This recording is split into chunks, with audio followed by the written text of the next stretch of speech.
it out. Don't try to force them into, what the world tells us we need to do to be successful. I'm the most outside the box, reckless guy that a lot of my successful friends don't understand what I'm, my father-in-law, longtime guy in business, doesn't But understand a what I'm lot of doing. successful people are like that. The people outside think they're crazy.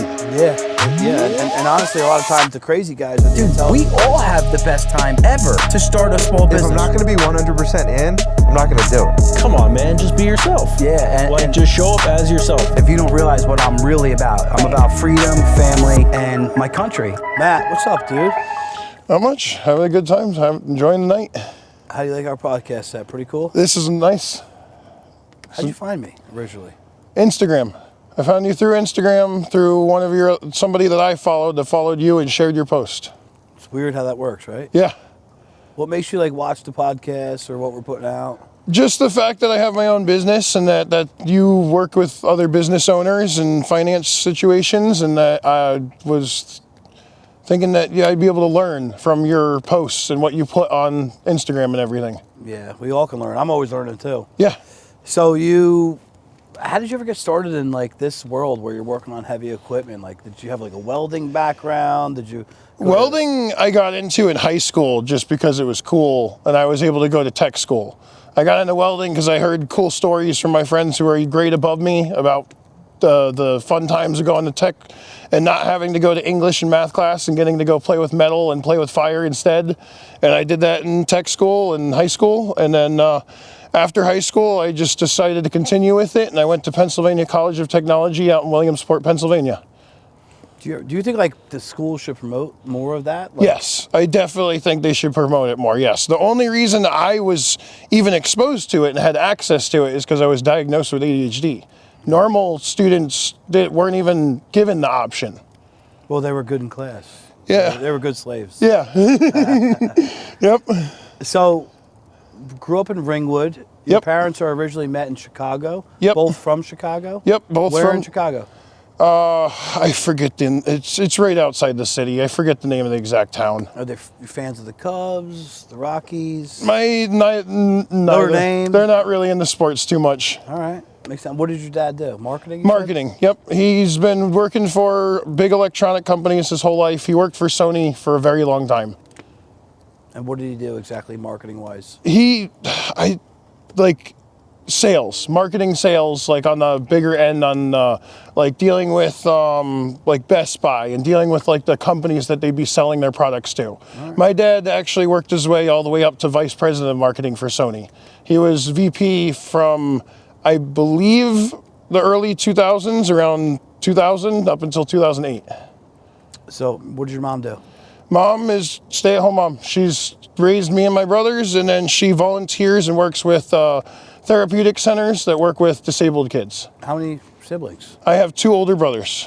So youngest? Yes, I'm the youngest. What do your brothers do? Are they in the same space? Nope. My oldest brother, Jason, does marketing for HVAC company. He runs their website and stuff. And then my middle brother does photography, and he works for a dealership managing their fleet and stuff like that. Inventory. Yeah, yep, he does some kind of inventory management and stuff like that, and then he has his own business doing photography stuff. Awesome. So when you started getting into this space after Voc school, what was your first job? What were you doing? My first job was Fairfield Laundry Machinery in Fairfield, New Jersey. I worked there for about a year, and I was building industrial laundry systems. And the main thing that I did, I made a lot of stuff there, but the thing that I did the most was TIG welding the rails that go up in the ceilings of Cintas facilities that all the giant laundry bags actually roll and travel around the facility on. I was, for months, just TIG welding those rails together and fabricating them so they could go on site and get installed into the ceiling. So welding in general, is that a dying, industry? Or? I don't think it's the. I mean, it's not dying. Obviously, they always need welding, but the business owners in that space. I think that there's not enough people going into the industry, and that there's a lot of lack of talent to an extent nowadays. But there is definitely a lot of potential out there for business still. So welding, you're a young guy, hating school. You got ADD. Yep. is welding hard? Can I learn it? Like if I'm a guy that's kind of If you enjoy working with your hands and you're willing to put your mind to it, welding is not very hard to learn. It's just, it's skills. It just takes time. You got to be willing to take the time to sit down and learn how to do it.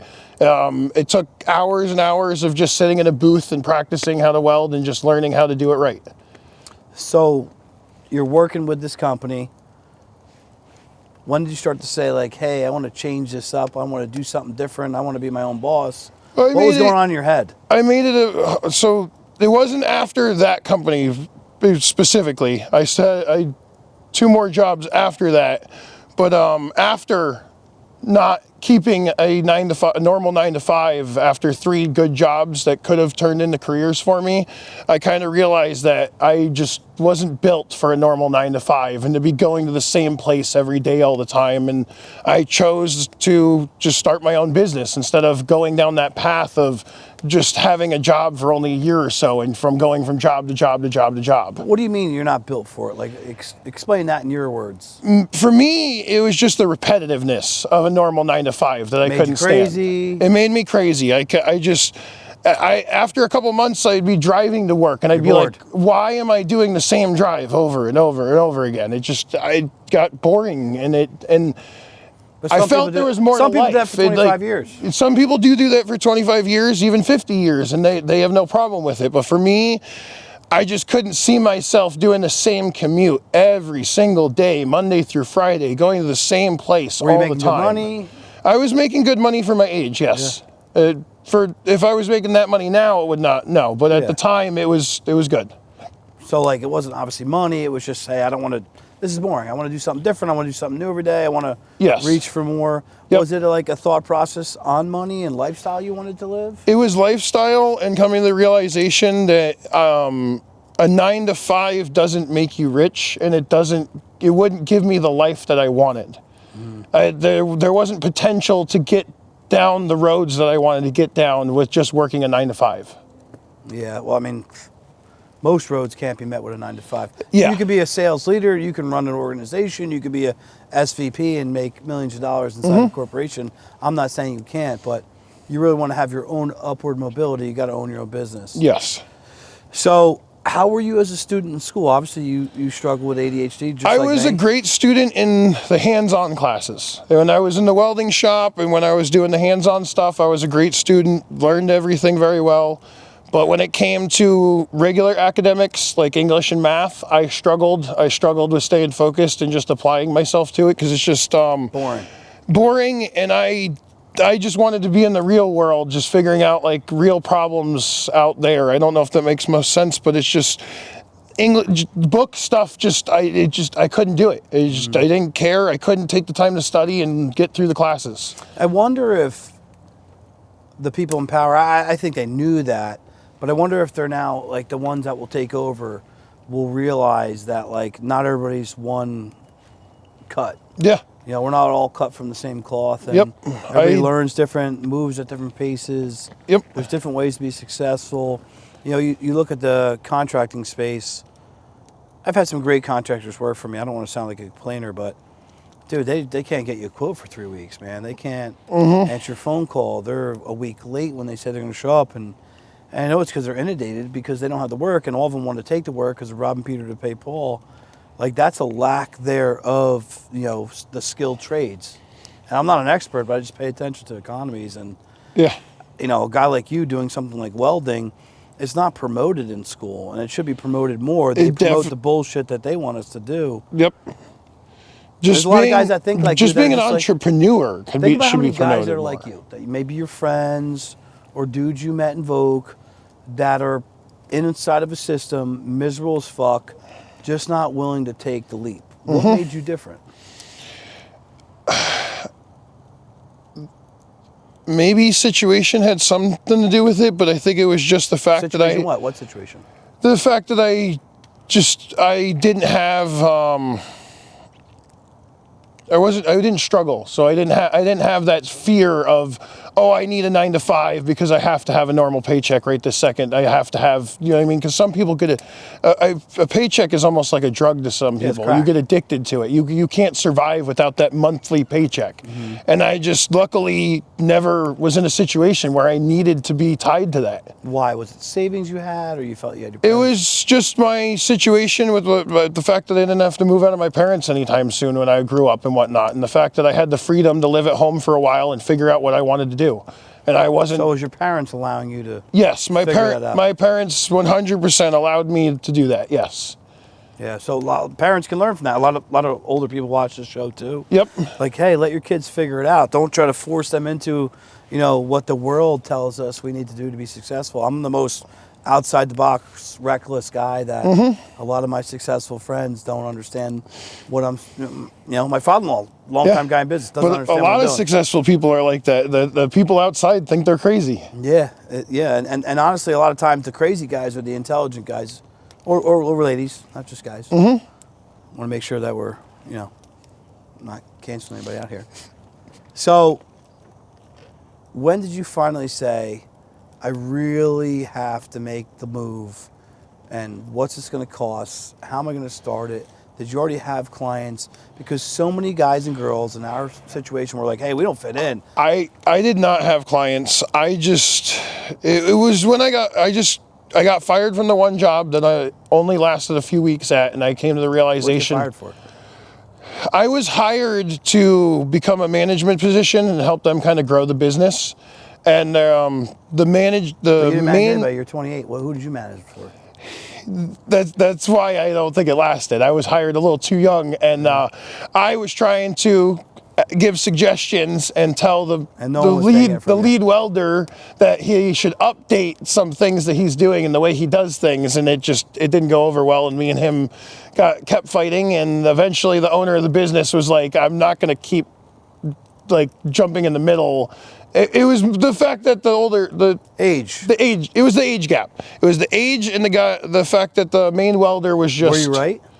Yes, but his way worked, but my way was more efficient because I just came out of welding school recently, and I knew of the updated technology. I knew about technology and techniques that he didn't necessarily understand yet, and there was a language barrier as well. So it made it hard for me to communicate to him what I was really trying to do, which was trying to make them faster and more efficient, but he saw it more as a threat. And he's like, who the fuck's this young guy? Yeah, and it did. Then because of that, he went to the boss and he did what he felt he needed to because he felt threatened. And then after that, I decided that I was young and I wasn't gonna have success in a normal job situation because I was young, and that what just happened with him probably was going to happen again going into a normal job. So that's why I decided to just start my own business, and I knew it was going to be hard, and I knew I wasn't going to make great money at first, but I knew that in the long run I was going to be a lot happier. What gives you that confidence? Because so many people can't break through that fear. Because you're totally right? It's like, and obviously you're doing it now, but that first step, the first 6 months, a year is horrifying for people. It's like, I have cancer, I'm dying, I have a brain tumor. It's like their fear of that failure is crazy. For me, COVID was a little bit of a blessing because I bought my line boring equipment and made the big step as COVID started, and it kind of gave me an opportunity to spend some time calling, just talking to customers, trying to find some clients. Who are you calling? All kinds of big demolition companies, excavation companies, pretty much anyone within a 50. I was calling and asking politely to speak to the owner or the service manager, and then I'd introduce myself as V&K Custom Fabrication. We do heavy equipment welding and line boring services, and I would like to either send you an email with some information from us, or if they would let me, I would set up an in-person meeting, and then I would go there. How many were you calling a week? In the beginning, I was calling probably about 5 to 10 people a day. All right. So I was calling anywhere between 25 and 50 people a week. All right, and that could be more. It should have been 100, but yeah, we won't go there, right? Yeah. But how did you convert those people? What started to work for you? Because so many people are petrified of that. Yep. That thing right there. You started a business I have no customers. Well, go fucking find them. Yep. You want to change your life? Fucking do the work. Get uncomfortable. Yep. Call someone. Don't be a fucking pussy. Right? So what was converting for you? It was just my drive to have my own business, really. Just Same, but why were they picking you? they were.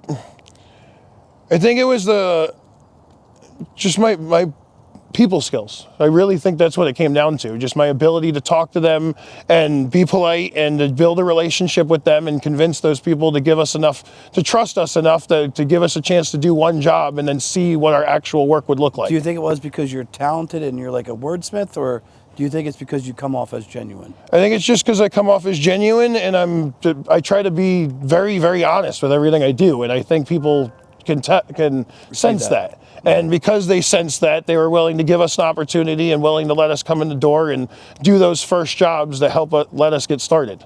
Well, I say you come off as genuine and you're also intelligent. So smart guys probably read that and they're like, hey, let's give this guy a fucking chance. Yep. But you don't get that chance until you take that chance. You take that leap. Yep. And you buy the truck and you buy the equipment and you get the insurance. Yep. And you then call that guy. You don't get that until all these other steps that cost money don't make money. And that's where so many people get held scared, up. yeah, because there's so much money you got to spend to even try to do it. Yeah, we were talking about you and your pops helped you out. So, Fireside's about other people learning, and don't mind these ashes here. Fireside's about everybody understanding, how do I learn from Matt's situation and grow my own business, whatever it be, HVAC, welding, whatever. Did you at that point say, I'm going to go to Dad, and Dad should be able to help me out in the sense of lending me some money? Like, what was going on in your head?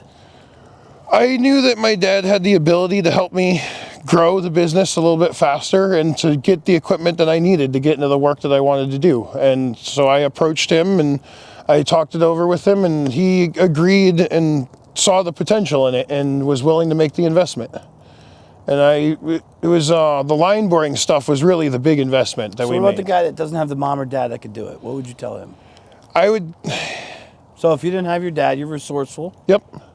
You know you don't want to work for anybody. What would you have done?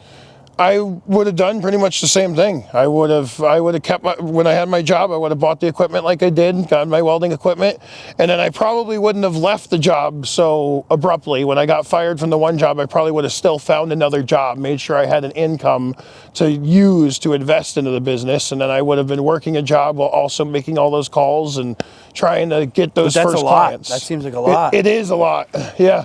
It's like, oh my God, how do I do that? Yeah. That's where I think people get stuck, right? Yep, that is where people get stuck. Oh my God, that seems like a lot. I got to work this full-time job and I got to try to grow this business. Dude, that's entrepreneurship. Yep, that is exactly what entrepreneurship is. Yeah. But I'd rather do all that than listen to somebody. Yeah. Right? Yeah. And that's what you got to choose if you want to make that choice. Are you willing to do the extra work, or do you want to work a 9 to 5 and listen to somebody and have I guess to some people the easier life, but there's not as much potential in that life though either. Yeah, I don't know if it's easier, but it's different. Yeah. Right? It's different. So, like, now you start to build this business. Your dad gets in as a partner, obviously. Yep. Like, how do you start to market yourself?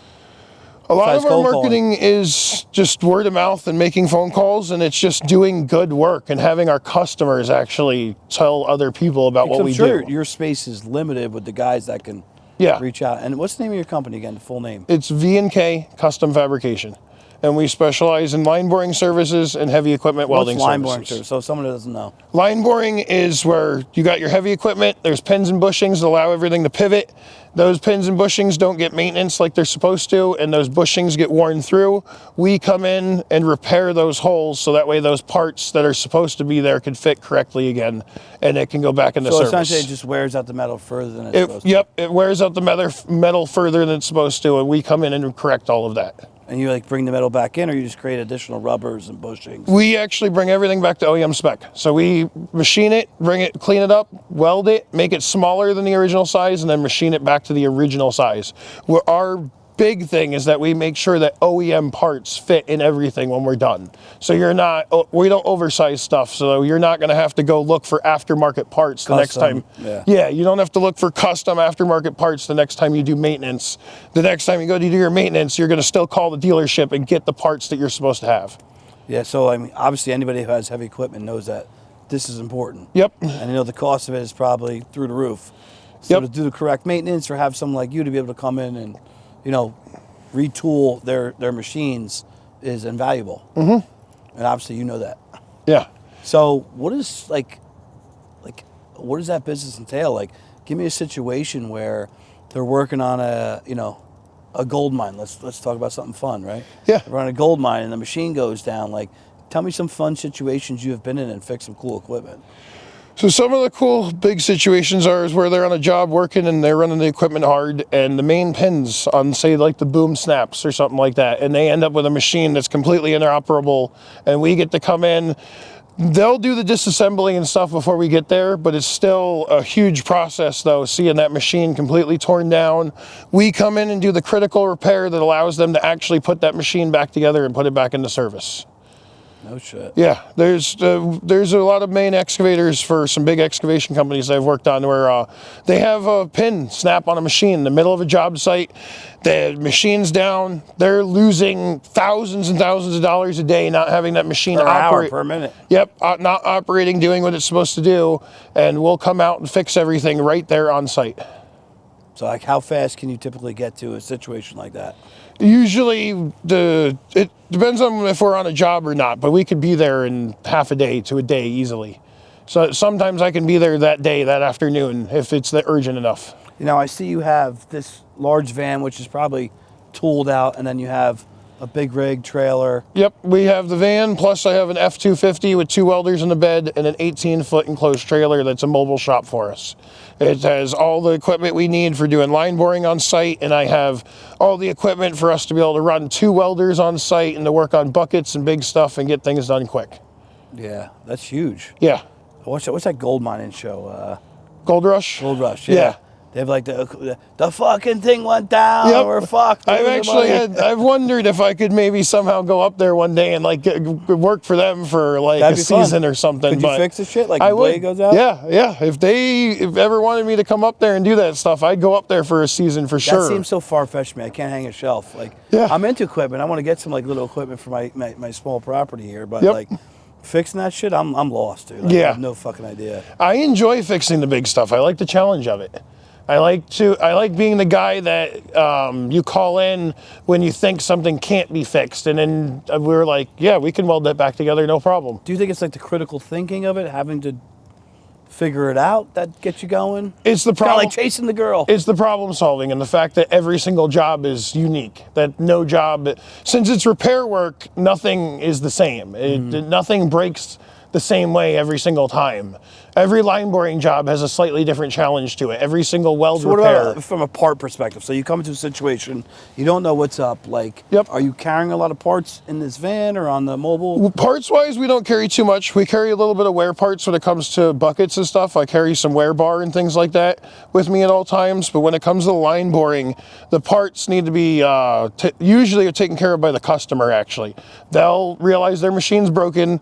They'll take the serial number, call the manufacturer. They'll get the OEM parts ordered from the manufacturer. Now, what if I'm a guy, like, hey, dude, listen, Matt, I don't fuck with this. I Then sell big jobs. I want you to take care of all this. I will take care of it for the customer, no problem. It's just most of the time I give the customer the option to do it themselves, so that way they can save themselves that little bit of labor of having to pay for us to do the logistical work gas for them. and Yeah, yep. pick up the part. Yep, and- but with no problem, if you have a machine and you don't have the time or knowledge to figure out the parts, we will come on site, figure out what machine you have, we'll get the serial number information, and then we'll call the dealership and everything for you. So, like, your business seems to be, like, probably pretty labor intense, right? Yeah. So, like, as you're a small business owner, I think a lot of times nowadays, every young guy and girl is like, scale. I want to scale and be all over the state or all over the country or all over the East Coast or all over the West Coast. Like, it's okay to be a small town plumber and make $1 million a year. Yeah. That's absolutely the American dream to the T. Do you see yourself as wanting to expand this to be something large? You want to be like the rock star in that area of like Ringwood and the surrounding towns? I want to expand and travel more, but I want to be specializing in like the bigger jobs. Like what? Give me an example. Something like that's... Where I'm coming and doing the full bucket rebuild plus line boring for somebody, or I come and do a So full... talk to me. I'm an idiot. I don't know buckets. What's a bucket rebuild mean? A lot of guys, their buckets will get to a point to where they need new skins, new wear bars, new shanks, new teeth. All the wear parts essentially need to get replaced. What about the guys in the mountains, like Wyndham and Vermont? Like, those guys are chewing through fucking concrete Yep. to dig these deep foundations, so like the things don't move off of a mountain. Like, Yep. those Or guys if must they- bang their shit up. Yep, and then the big jobs I really enjoy are, say you got a big 120,000 pound excavator that has 15, 20, 30,000 hours on it, and all of the pins and bushings are worn a little bit too much, and sometimes every once in a while I'll get a job like that where I'll get called in for a full teardown on an excavator, and we're doing 8 or 9 setups, and we're line boring pretty much the entire boom, bucket, stick, and boom connection, and making the machine like brand new again. So that way it's ready to go for another 20, 30,000 hours. What does that cost? Jobs like that range from anywhere from $15,000 to $30,000. Yeah, and that's obviously saving them a ton of money if something were to go wrong. Yep. Yeah. And then we do some big welding contracts here and there. Like we're in January this month, we are going down to Baltimore, and we're going to be welding on sheet pile for 4 to 5 weeks straight. And what is that? Sheet pile is the stuff they're going to be driving into the ground, and by the port, they're going to be doing work by one of the docks, and they have to separate the water so that way they can do the construction they have to do. How'd you get that job? With another welding guy that I work with. He has his own business as well, and he actually landed the contract, and he brought us in as extra welders, so we're doing it with him. That's great. And we're going to be doing a whole bunch of welding on the sheet piling that they got to drive into the ground. Do you think that takes you away from what you're trying to specialize in? It does somewhat, but that's part of the reason why I have 2 guys right now, and I'm getting my second guy certified, so that way, hopefully during January, if I can still answer all my line boring work calls, and I can keep my 2 guys down in Baltimore doing the welding contract, and I'll be able to take the van and go do line boring work that we get called for still. Yeah, so you're trying to get ahead of that. Yeah. It's always a critical thinking exercise. Yeah. Welding is just... Personally, I would love to build the business in a way to where I'm doing line boring 24/7 and I'm traveling around the country, or at least the East Coast or something, going from big job to big job doing line boring. But welding helps pay the bills, and we need to do it still, so that way we can... So how do you go become that guy? I think from what I've experienced the last 4 years, it's just reputation and just experience and building up your reputation and getting your name out there. But your reputation's here though. Yeah. So how do you get it to Maryland and Virginia and North Carolina and Florida? Hopefully with things like this and doing Instagram, and I've been considering starting a YouTube, so that way we can get more exposure to more people around the country. I think it's huge. Yeah. I think, someone gets on there and let's just say they're, a business owner, they got, 10 pieces of equipment and they're trying to figure it out themselves, or they're mechanics, and you pop up and you're doing this shit and you're doing a regular thing that's going to cost them a ton of time. They don't really know what they're doing, and hey, why don't we bring Matt in? And are you branding yourself that way, that you're that specialist? I'm not sure if we are. You're probably not. Exactly, yeah. But if you want that, you got to set yourself up that way, right? Yeah. And that's business. We're all figuring it out. Yep. And that's why I like you're coming on the show, I want to promote a guy like you. I can go get the biggest names on Instagram and the biggest names and influencers and the biggest names in Jersey. And I love those guys too, because they have fucking huge companies. But it's you who are taking action and not really knowing how to brand. And you admitted earlier, hey, I'm not really the greatest guy with dollars and cents in a sense of managing the money. My dad's been helping me out with that. And, I haven't tracked it well. But guess what? You will now, right? Yep. You start to figure it out. And most guys or girls that are looking to take that leap of faith, that hate that 9-to-5 work, they're just so fucking afraid. And none of us got it figured out, dude. I'm still figuring it out. I'm in business for 17 years. Yeah. I don't know shit. If there was a fucking pie graph and it was 100%, I would say I own, 2% I know. Because there's so much. There's still so much to learn all the time. In all aspects of every business. Yours, mine, anything. Yep. I talk to Trevor all the time about the construction trade, and I'm like, what the fuck? There's basics that these guys can't do right. And I'm not even saying the actual work, but just scheduling and all of that stuff. So there's 2 questions I'd like to ask, rolling to an end, because I don't want to, I'm kind of rushing this episode. Don't feel insulted, but I'm not. There's a tsunami coming. Yeah, we got some bad weather rolling in. I get it. So first question I'd like to ask. So I want to speak to the guy in the vocational school, the guy who's the union dude that hates his fucking job, or the girl, and then want to go do something, whether it be HVAC, welding, plumbing, anything along those lines. What would you tell that girl or guy to do? I would just apply yourself as much as possible. and just make sure that you get in with some good people that can teach you some good stuff. Because that was one of my mistakes, actually, is that I maybe started the business a little too prematurely. And I don't mean when it comes to the welding and like my knowledge for that kind of stuff. It was just business. It was business in general. That's the big advice I would like to give to guys that want to start their own business, is not be afraid of it. You need to do it, and you should want to do it. But make sure you talk to somebody who knows what they're doing a little bit and learn how a business works just a little bit beforehand.